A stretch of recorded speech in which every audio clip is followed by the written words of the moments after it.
Hello everybody, welcome back to my channel. Today we are going to be doing some paint inlays and some stamping. So I hope that this gives you an idea. It's simple, it's just going to be on some little blocks and just scrap pieces of wood, and they'll make cute little shelf sitters for your spring decor.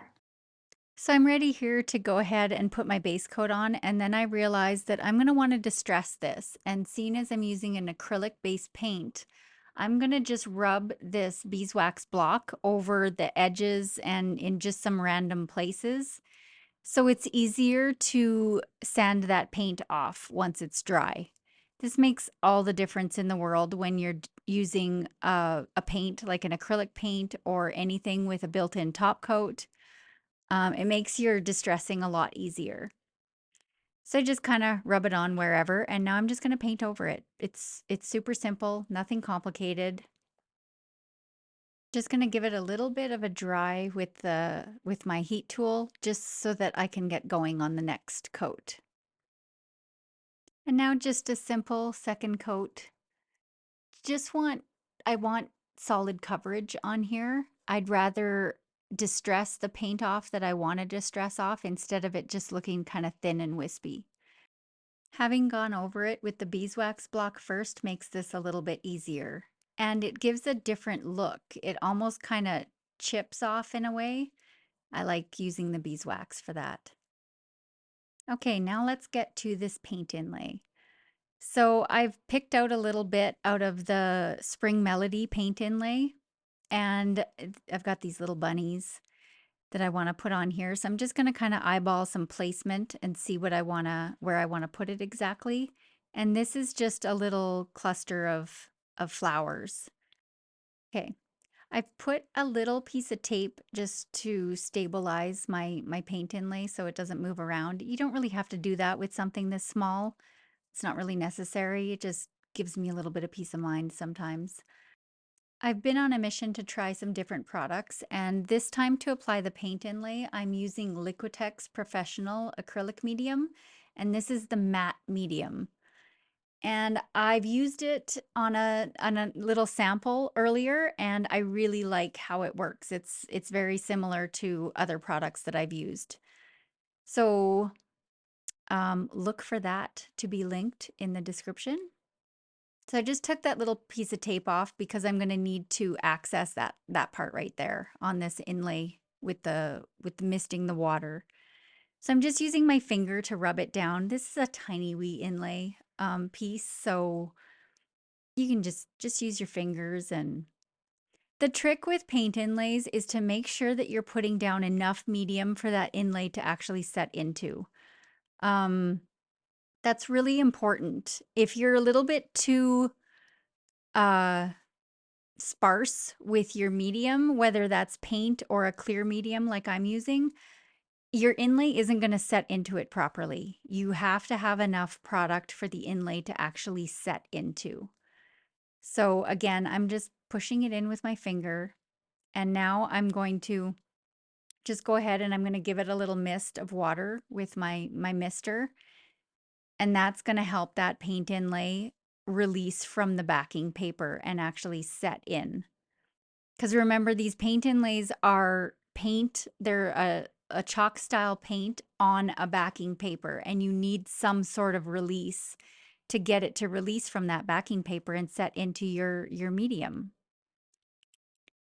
Sounds complicated, but it's not really. I'm probably making it sound more complicated than I need to. So I'm just dabbing off some extra water around and some medium around the inlay. I want to keep it kind of as clean as I can, as far as not too much excess product. And then we're just going to let this dry. And I'm going to move on to the other two blocks. Same process. Put down your medium, arrange your inlay. Don't forget to put your inlay face down because it's pretty easy sometimes to get kind of confused and you end up with it face up, and that's not going to work. You're just going to make a mess if you do that. I really like this paint inlay. I was so excited when this one came out. I thought this is going to be awesome. Perfect inlay for spring projects. So, okay, these are all dry now, and we're going to remove this backing paper. And the first step to removing that is going to be to mist your paint inlay again. So once it's completely dried, you need to mist it again then to be able to peel off that backing paper to reveal your inlay set into your medium or your paint. Or so I've just spritzed it and now I'm dabbing it. This is just a baby wipe. And I'm dabbing the excess water off, and I'm also really pushing that paint inlay down. I want to make sure that I'm getting a good transfer of the product into my medium.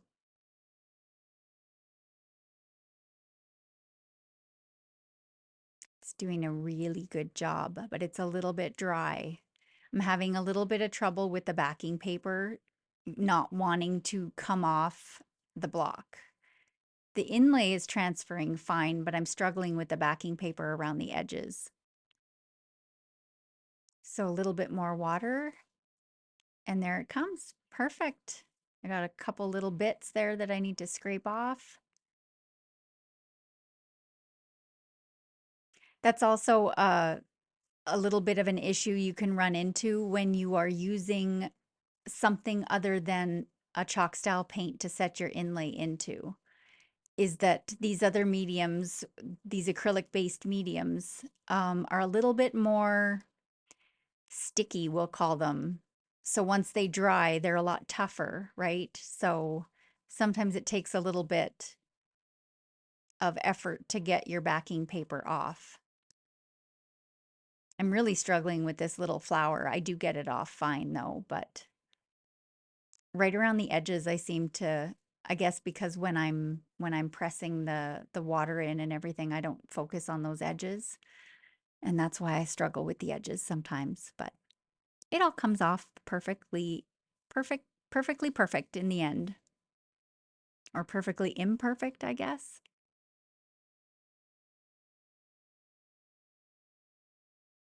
Just dabbing off a little bit of extra. Be careful doing that because you don't want to smear your inlay, because don't forget it is a chalk style paint and you can easily reactivate it. So we're just going to go ahead and take the rest of these off. I'm giving them a mist and kind of letting them soak a little bit longer. So hopefully I don't have so much trouble. And same process. I'm just going to dab off some extra water and then peel these back with the odd extra spritz here and there to get that backing paper off. I'm really happy with how this Liquitex product works. I would suggest not letting it dry so much, though. It will make your life a little bit easier. But it does work really well, and I tend to usually use a clear medium to apply paint inlays. So I'm really happy with finding new products to use all the time. All right, so that's the 3 of them. They look super cute. Don't they look cute? I think they look cute. So now it's time to set these with a clear coat just to seal it up. And you can spray them. That's probably the safer way to go. But I'm just doing a quick swipe over. This is DIY's Big Top that I'm using as a sealer. And I'm just doing it with no pressure on my brush whatsoever. Just a really light swipe over the inlay. Just get that sealer coat on there. Don't worry about it being perfect. Just get that inlay covered and be very, very careful that you don't overbrush because you will smear it. And these inlays have some great detail, so you don't want to smudge that up. So really light pressure. Don't put any oomph on that brush.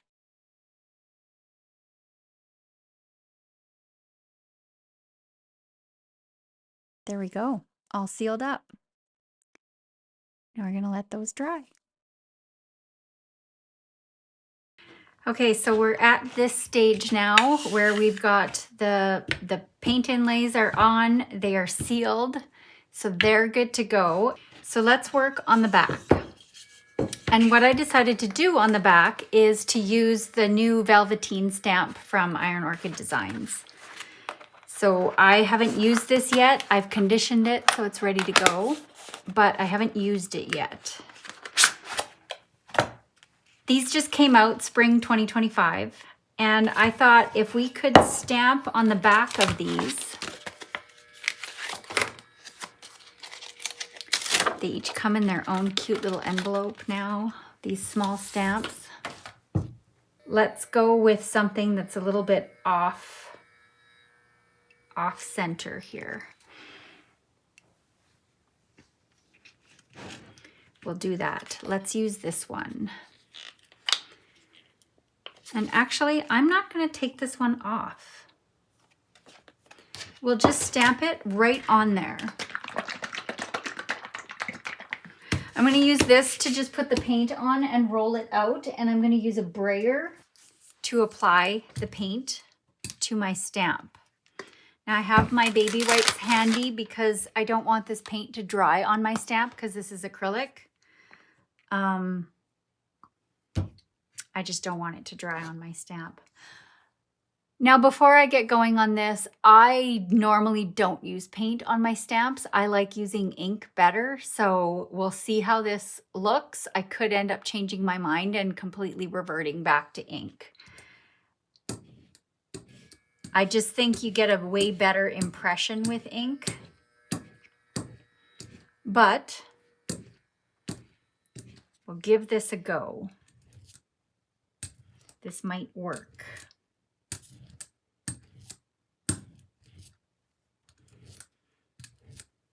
Get a nice solid coat on there. And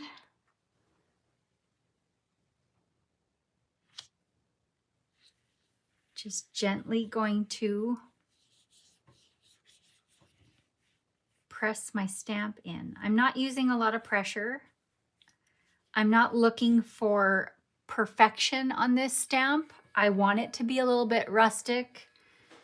So kind of some mist spots.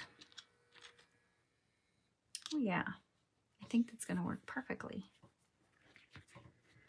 I'm just stabilizing it with one hand and kind of peeling it up with the other so I can just see how it's looking, if I have to give it a little bit more pressure in certain areas. But there we go. I like that. It just gives it a little bit of oomph. I can't think of another word. Pizzazz, zhuzhing it up. So I want to wipe this off right away because I don't want this paint to dry on my stamp because then it'll affect future stamping. And I don't want that to happen. Ideally, I would have like a little tray of water handy so I could just pop it in there and it wouldn't have the opportunity to dry. It would be more, it would make more sense than trying to use baby wipes. But I'm not that prepared.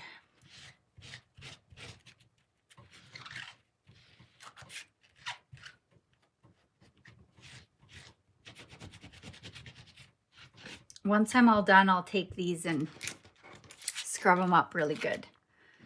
So I really like how that turned out. It looks kind of old and vintage. It's perfect back. So it just gives it a little bit of something on the back. Okay, I'm going to put that one aside. And let's do this one. So this one is upright. I'm actually kind of tempted to just use the same. No, maybe I'll use this one. I'll just use these two because they're both big, full sheet.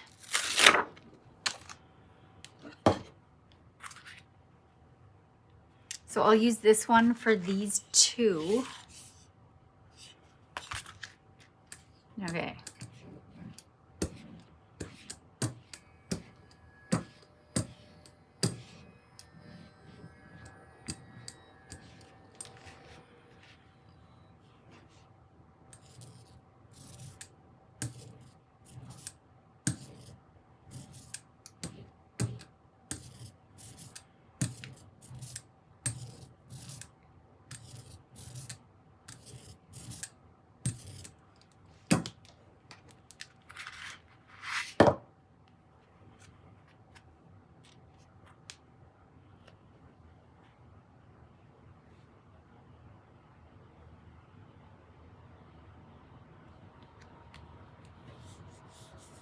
You can use a brayer also to press this down. The only thing I find about using a brayer on a hard surface, it works really good when you're stamping on fabric. But using a brayer on a hard surface, I find that it actually makes your stamp move a little bit. And when you have the detail that these stamps have, that can kind of be an issue. Look how pretty that is. I am going to want to add to that top though. Maybe we'll mirror these flowers.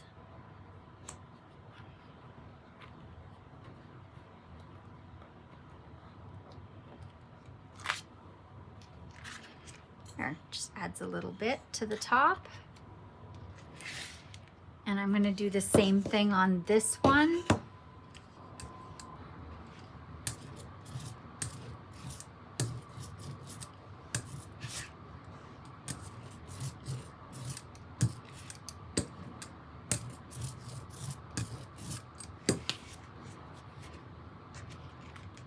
Trying to work fast because paint dries so darn fast that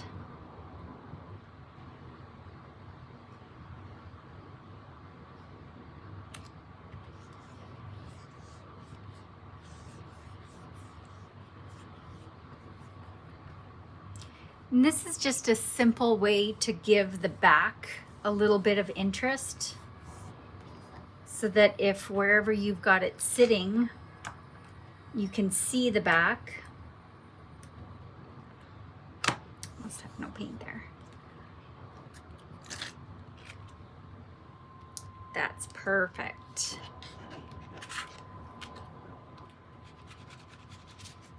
Okay, I'm actually gonna take both of these and pop them in some water.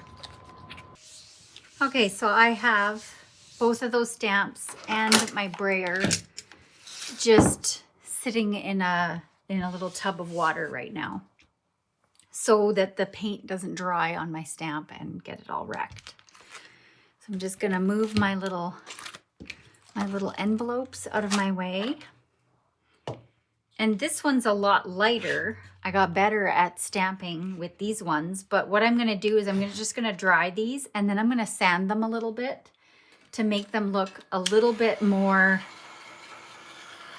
like this one.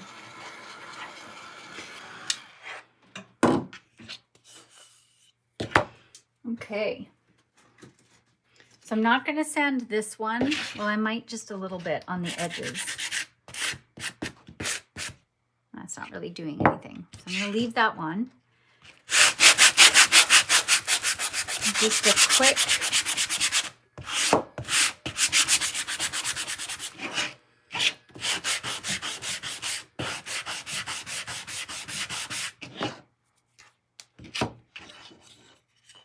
and I'm just gonna wipe that off. Perfect. So it's still a little bit bolder, but that's okay. I could sand it more if I was really worried about it, but I'm not.